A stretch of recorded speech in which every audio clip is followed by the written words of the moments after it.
gross debt will rise from $32.7 trillion at the close of this year to $51 trillion by 2033. I'm sorry, what number did you give me for? The president's proposed budget will increase gross debt from $33 trillion at the close of this year to $51 trillion in 2033. Isn't that correct? Well, debt held by the public, which is... No, ma'am, that's gross debt. Isn't that a fact? That's probably a fact. So you haven't reduced the deficit, have you? The deficit, the debt and deficits are reduced by the president's budget. How can you go from $33 trillion to $51 trillion and call that a reduction in the deficit?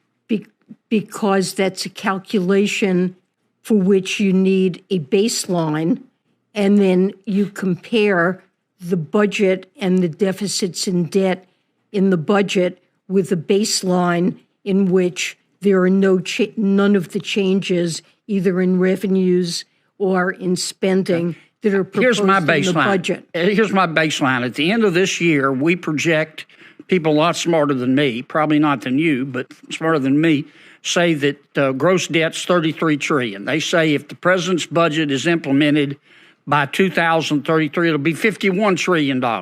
Isn't that a fact? If the president's budget is not implemented and none of the changes are made, it will be worse than that. And so the president's budget has improved the fiscal outlook relative to what we would have without the president's.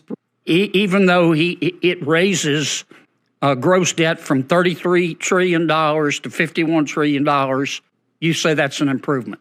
It is an improvement because it raises taxes by more, and it leads to... That includes taxes. In what world is that an improvement, other than Washington and Long Island? It's an improvement in that the revenue increases far exceed proposed investments.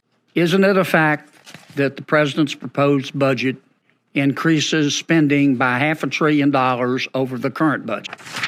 There is an increase in 24 over 23 by about that much in outlays. Isn't it a fact that the president's budget proposes new taxes of $4.7 trillion? That's probably right, yes. And isn't it a fact, I'm talking about gross debt now, not debt held by the public. Isn't it a fact that under the president's proposed budget, gross debt would go from $32.7 trillion at the close of this year to $50.7 trillion by 2033? Debt subject to statutory limitation, yes, would go, as you said. So the president's budget would increase our debt by $18 trillion.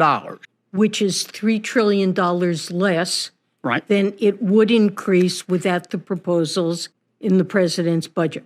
So what the president's saying is, these are my words, not his, because of his budget, we're going to have 3 heart attacks and a stroke instead of 4 heart attacks and a stroke. Well, I would not agree that we're going to have 3 heart attacks and a stroke because we have a very large economy, historically normal. So debt is increasing, the size of the economy is increasing, interest rates are moving back toward more normal levels after a period of many years in which they were exceptionally low.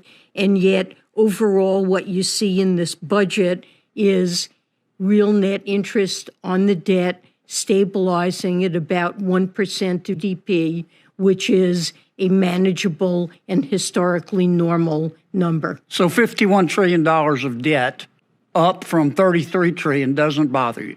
I think the path that is set out in the president's budget is fiscally sustainable. Okay. Well, how much debt is too much? Tell me that. Well, I just gave you the metric that I think is best for assessing fiscal sustainability. Okay. Let me ask